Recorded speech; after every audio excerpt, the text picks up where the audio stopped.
এই সম্পদের মায়ায় পড়ে গিয়েছিলেন আল্লাহ পাকের একজন বান্দা, যার নাম হযরতে সাহাল রাদিয়াল্লাহু তাআলা আনহু।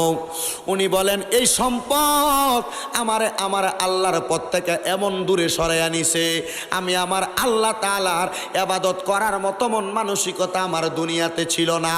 আমি আমার সম্পদের বাহাদুরিতে বছরের 365 দিনটা আমি কাটিয়ে দিতাম, কিন্তু হঠাৎ করে আমি সাহালের একজন মামা, যার নাম হলো হযরতে আল্লামা রাজি রহমতুল্লাহ আলাই। আল্লামা রাজি আইসা আমি বাগিনারে ডাক দিয়া কয়, এরে সাহাল, আমার আল্লাহ তো তোমার অনেক সম্পদ দান করছে বাগিনা, তোমার কাছে আমি কোনো সম্পদ চাই না, কোনো টাকা চাই না, কোনো পয়সা চাই না, আমি তোমার কাছে একটা জিনিস চাই। বলে, মামা কি চান? বলে, আল্লাহ তাআলার এই 365 দিন সময় তো তুমি অতিবাহিত করো, এই 365 দিন সময় থাইকা তুমি আমি মামারে মাত্র একদিন সময় দিবা, মানে 24 ঘন্টা সময় দিবা। আমি তোমার কাছে 24 ঘন্টা সময় চাইয়া নিতেছি। ওই হযরতে সাহাল ডাক দিয়া কয়, মামা আপনি আমাকে এই কথা বলেছেন, আপনি একজন ভালো আলেম, আপনার কথা তো আমার রাখাই লাগে। হ্যাঁ ঠিক আছে মামা, আপনার কথা মোতাবেক আমি আপনাকে মাত্র একদিন সময় প্রদান করব, মানে সকাল থেকে রাত্র আগামীকালকে সকাল পর্যন্ত সময় প্রদান করবে। ওই সাহাল তার মামার কথা শুই না গো ডাক দিয়া কই, মামা আগামীকালকে সকাল থেকে আমি আপনাকে সময় দিতে রাজি আছি। ওই সাগাল ওনার কথা মোতাবেক তাকে সময় দিতে লাগলেন। তো আল্লামা রাজি তো উনি একজন ভালো মানের আলেম হওয়ার কারণে আল্লামা রাজি রহমতুল্লাহ আলাই ডাক দিয়ে কয়, মামা আমাকে যেহেতু সময় দিবা, আমিও মনে মনে চিন্তা করলাম এ 24 ঘন্টার সময় আমি তোমার দুনিয়ার কোনো ধোঁকাবাজিতে কাটাইব না, দুনিয়ার কোনো খারাপ কাজে কাটাইব না বাগিনা, আমি কাটাইব, আমি এবং তুমি মিলে আজকে সারাটা সময় আল্লাহর ইবাদত করব। ওই বাগিনা কয়, মামা গো আপনি বলেছেন আল্লাহর ইবাদতে সময় কাটাইবেন, যদি আপনি আল্লাহর ইবাদতে সময় কাটাইতে চান তাহলে আমি তো ইবাদত করার জন্য প্রস্তুত না। বলে, কেন রে বাগিনা, কেন এই কথাটা বললা? বলে, মামা আমার দেহের মধ্যে ওযু নাই। কি নাই? উনি বলে, বাগিনা তুমি যে ইবাদত করবা, ইবাদতের আগে তো তোমার ওযুর প্রয়োজন। ওই ভাগিনা সাহাল ডাক দিয়া কয়, মামা আপনি বলেছেন ওযুর প্রয়োজন, কিন্তু ওযু কেমনে করে আমি তো জানি না। আল্লামা রাজি কয়, বাগিনা সম্পদের মায়ায় পড়ে ইবাদত করতে ভুলে গেছো, এখন আমি তোমারে ওযু করানো শিখাইব। বলতেছে এত সম্পদের মায়ায় পড়ে, দুনিয়ার লোভে পড়ে, দুনিয়ার কর্মব্যস্ততায় কাটায়, এরে আজকে একটা সুযোগ যেহেতু 24 ঘন্টা পাইছি, তার আমি ওযুটা শিখাইয়া দিই। শিখাইলেন বাগিনা, ওযু করো সুন্দর করে, তুমি তোমার 2 হাতের কবজি ধৌত করো, কবজি ধৌত করার পরে ভালোভাবে কুলি করো, কুলি করার পরে তুমি তোমার ডান হাত দ্বারা নাকের ছিদ্রগুলার মধ্যে পানি ঢুকাইয়া তোমার বাম হাত দ্বারা পরিষ্কার করো। তোমার এই থুতনি থেকে মাথার এই আঁচল পর্যন্ত তুমি তোমার মুখটাকে ভালোভাবে ধৌত করো, তুমি তোমার হাতটাকে সুন্দর করে ধৌত করো, তুমি তোমার মাথাটাকে মাসেহ করো, তুমি তোমার মাথা মাসে করার পরে তুমি তোমার পায়ের টাকনু পর্যন্ত ধৌত করো। ভাগিনা বলে, আমি আমার মামার সঙ্গে ওযু করলাম, আজকে আমি এই ঘটনাটা সুন্দর করে আমার তাজকিরাতুল আউলিয়া নামক কিতাব আল্লামা ফরিদউদ্দিন আত্তারের লিখিত কিতাবের মধ্যে আমি পড়তে যায় দেখলাম, উনি ওই রাত্রে ওযু বানাইয়া আল্লামা সাহালের সঙ্গে 2 রাকাত নামাজ পড়ার জন্য দাঁড়াইছে। 2 রাকাত নামাজ পড়ার পরে ওই নামাজ অন্য কোনো নামাজ নয়, 2 রাকাত নামাজ এত লম্বা নামাজ।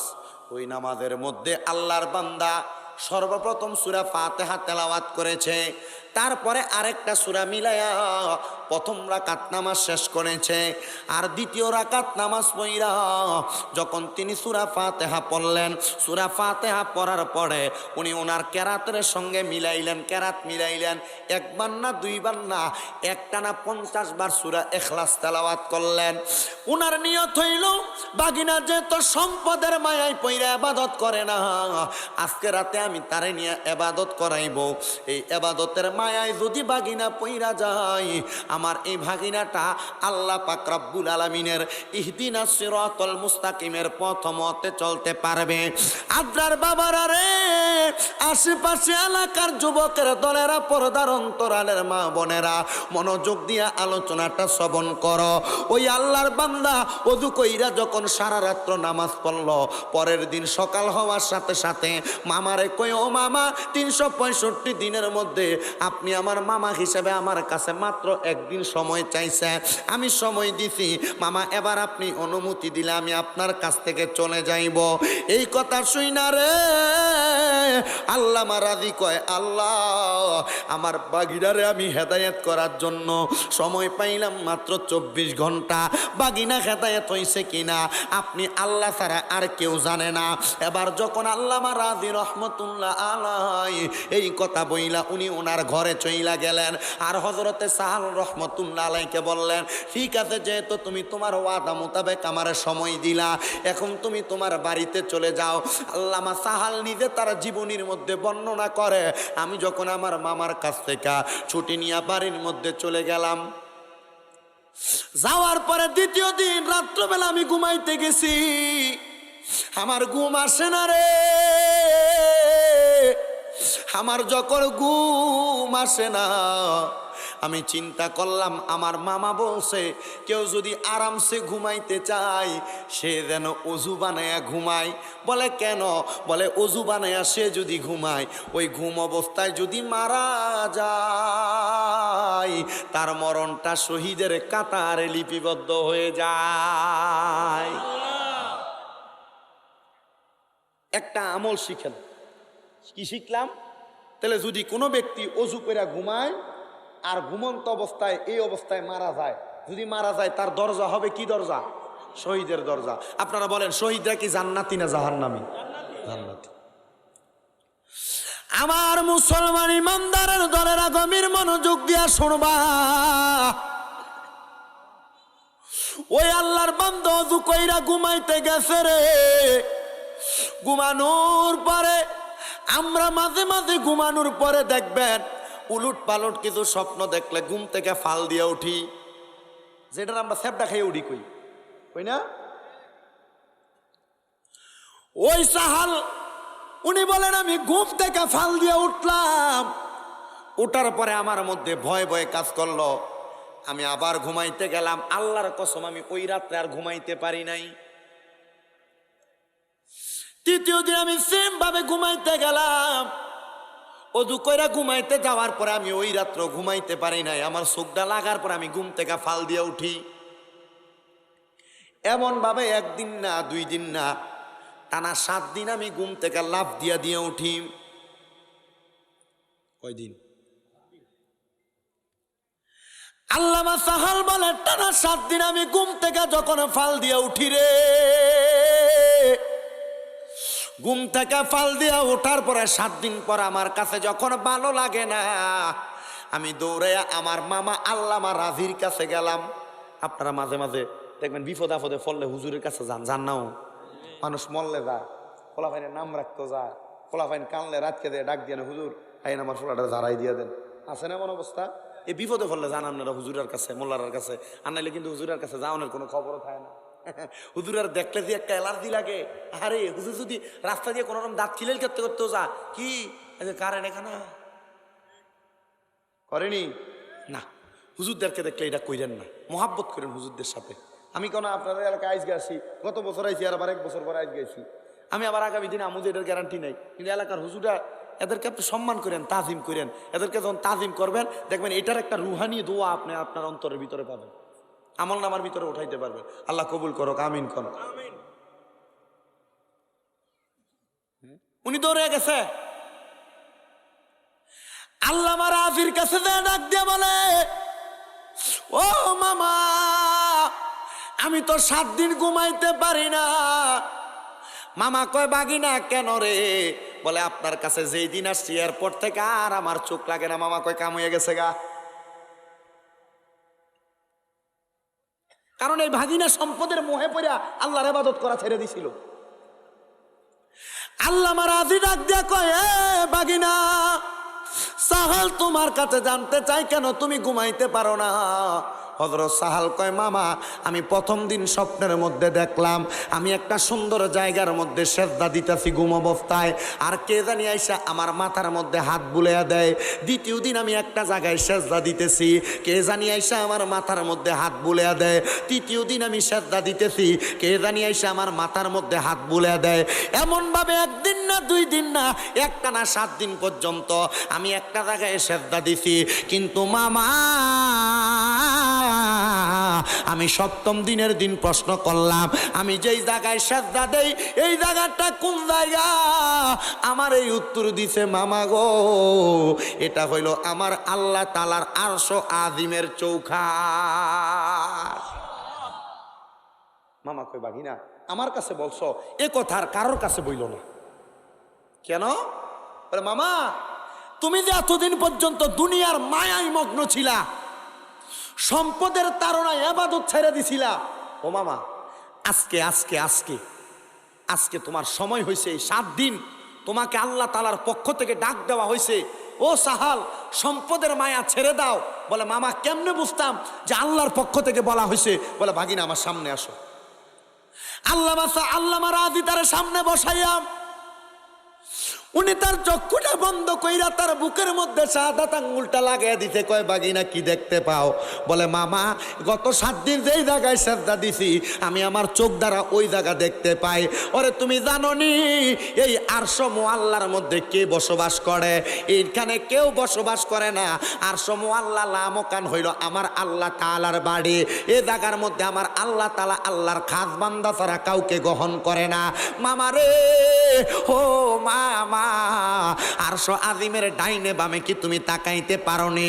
উনি ডাক দিয়া কয়, মামা আমি তো ইবাদতে মগ্ন গো, আমি আল্লাহ তাআলার আরশ আজিমের ডাইনে আর বামে কেমনে তাকাইব? উনি কয়, আমি আবার তাকাইয়া দেখলাম গো অনেক সুন্দর সুন্দর কিছু জায়গা দেখা যায়। আমি বললাম, মামা গো এই সুন্দর সুন্দর জায়গাগুলা তো আমার দেখা প্রয়োজন। বলে, কেন দেখা প্রয়োজন? বলে, ওই জায়গাগুলা দেখতে আমার কাছে বড় সুন্দর লাগছে। ডাক দিয়া কয়, মামা এই সুন্দর জায়গা তো তুমি এমনে দেখতে পারবা না। বলে, কেন গো কেন গো?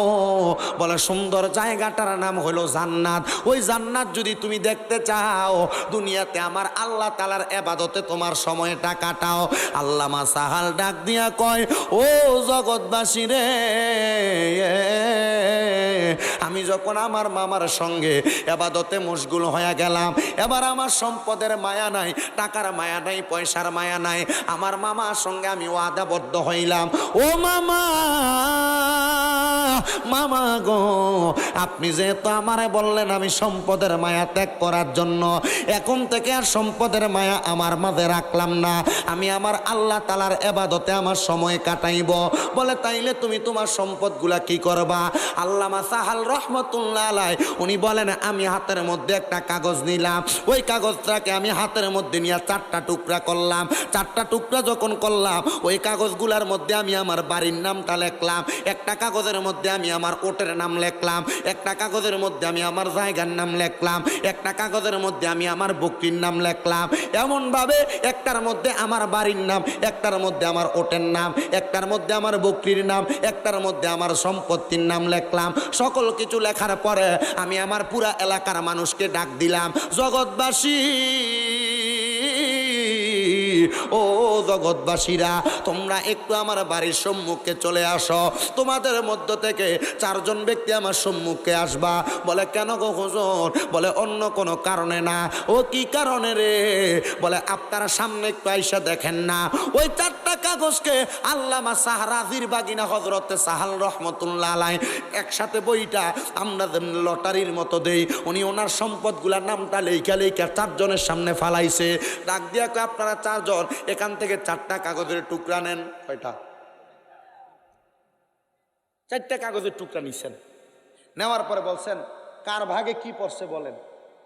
একজন বলে, আমার ভাগে তোমার জায়গা পড়ছে, আরেকজন বলে তোমার সুন্দর বাড়ি, আরেকজন বলে এই জায়গার ভিতরে তোমার ওট, আরেক জায়গায় তোমার বকরির নাম উঠছে। আল্লামা সাহাল রহমতুল্লাহ আলাইহি, হযরত সাহাল রহমতুল্লাহ আলাইহি উনি বলে এই সম্পত্তিগুলা তুমি তোমার জিম্মাদারিতে রাইখাই 3 জন 4 জন আমার এলাকার মানুষকে বন্টন করে দাও। এলাকার মানুষকে কি রে, সাল এত সম্পদের পাগল ছিল, সে তার সম্পদ মানুষকে দিয়ে দিতেছে, কারণ কি? বলছে কারণ অন্য কিছু না, আমার মনিব আমারে ডাক দিছে, আমি আমার মনিবের ঘর দেখার জন্য তাড়াতাড়ি যাইতে চাই। কার ঘর দেখার জন্য? মনিবের ঘর দেখার জন্য যাইতেছে। মক্কা দেখনেওয়ালা একটা পাগলের কথা বলবো, আশেকের কথা বলবো, মদিনা দেখতেওয়ালা আরেকটা আশেকের কথা বলবো, বইলা ওয়াজ শেষ করো।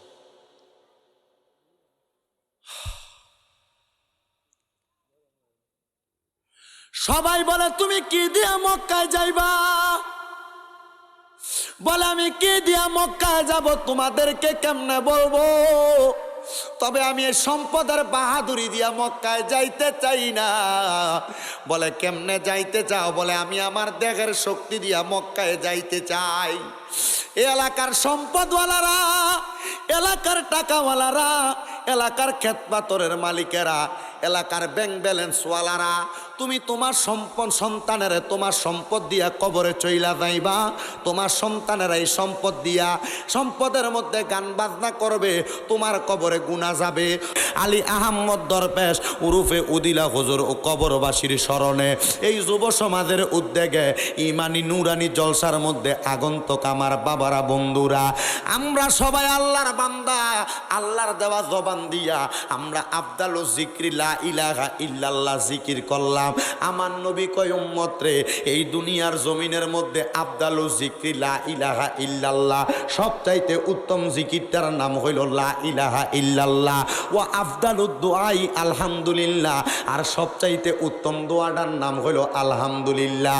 ইয়া রাসূলুল্লাহ, ইয়া হাবিবাল্লাহ, নবী গো, আমরা তো লা ইলাহা ইল্লাল্লাহ জিকিরও করি, আমরা তো আলহামদুলিল্লাহ দোয়াও করি।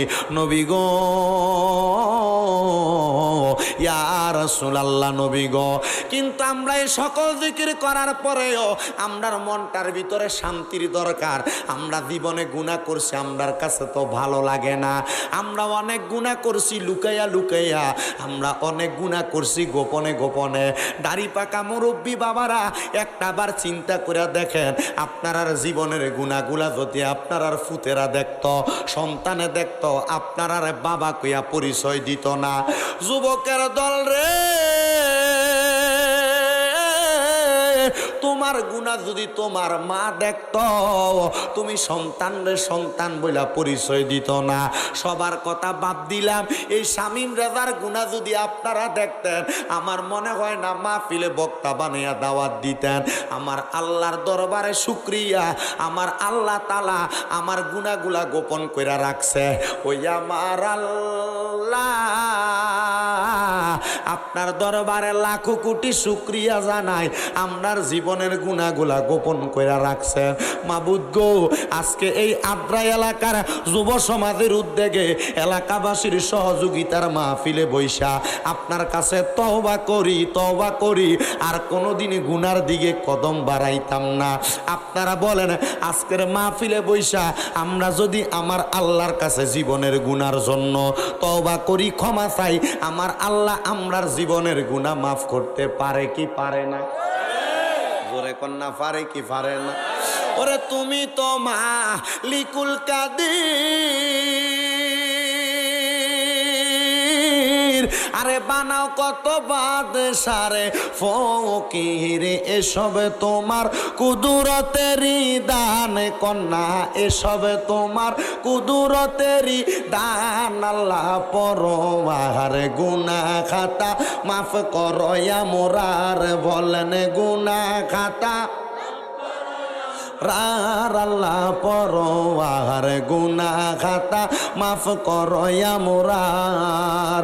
না চাই না কইরাছি গুনাহ, মাফ কইরা দাও সাইরা বানা, তুমি সারা কে আছে আমার বলেন, তুমি সারা কে আছে বান্দার।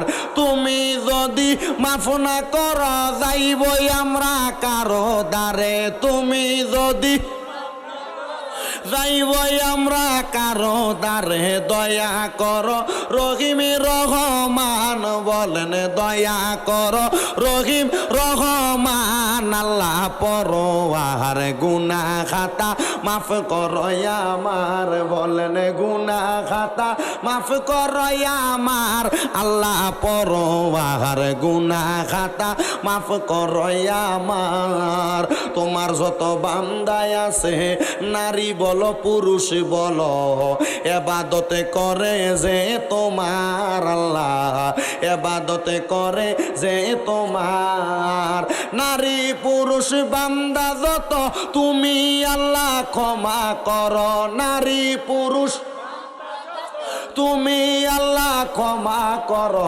তুমি সারা নাই কে গো বান্দার বলেন তুমি সারা নাই কে গো বান্দার আল্লাহ পরোয়ার গুনাহ খাতা মাফ করো আমার কন্যা গুনাহ খাতা আল্লাহ পরোয়ার গুনাহ খাতা আদ্রা এলাকার মা বোনেরা গো তোমার পেটের সন্তানের মতো আমি শামীম রাজা গত বছর মেরাজুন নবীর রাতে ওয়াজ শুনায়া গেলাম আবার এই বছর চলে আসছি গো মা জীবনে অনেক অন্যায় হয়েছে গুনাহ হয়েছে গো মা একটু তাড়াতাড়ি ওয়াজটা শোনার জন্য মুনাজাতে দোয়া করার জন্য তুমি রেডি হইয়া যাও এরে আমার আদ্রা এলাকার জপরদার অন্তরালের মা বোনেরা ওয়াজ শুইনা যদি জীবন পরিবর্তন করতে পারো আমি আমার আল্লাহর কাছে বলতে পারবো আল্লাহ গো ওই আদ্রা এলাকার মা বোনেরা আমি গুনাহগারের জবান দিয়া দুইটা কথা শুইনা গুনাহ করা বন্ধ করছে আল্লাহ যদিও আমি শামীম রাজারে জান্নাতে না দেয় তোমরা আমার কথা শুইনা জান্নাত পাওয়ার কারণে যদি তোমরা আমারেও সুপারিশ করে জান্নাতে নিয়ে যাও আমার আল্লাহ আমারেও মাফ কইরা দিব এলাকার ভাই বাবা জিরা রে দোকান পাটের মধ্যে বইসা রইছ আর কতকাল দোকান পাটে বইসা থাকবা আজকের মাহফিলের মধ্যে আমরা একটু পরে জীবনের গুনাহগুলা মাফ করানোর জন্য আমার আল্লাহ তাআলারে জবানটা খুইলা ডাকবো আসোনারে ভাই জীবনের গুনাহগুলা মাফ করানোর জন্য আমরা আমার আল্লাহ তাআলারে ডাকবো কেউ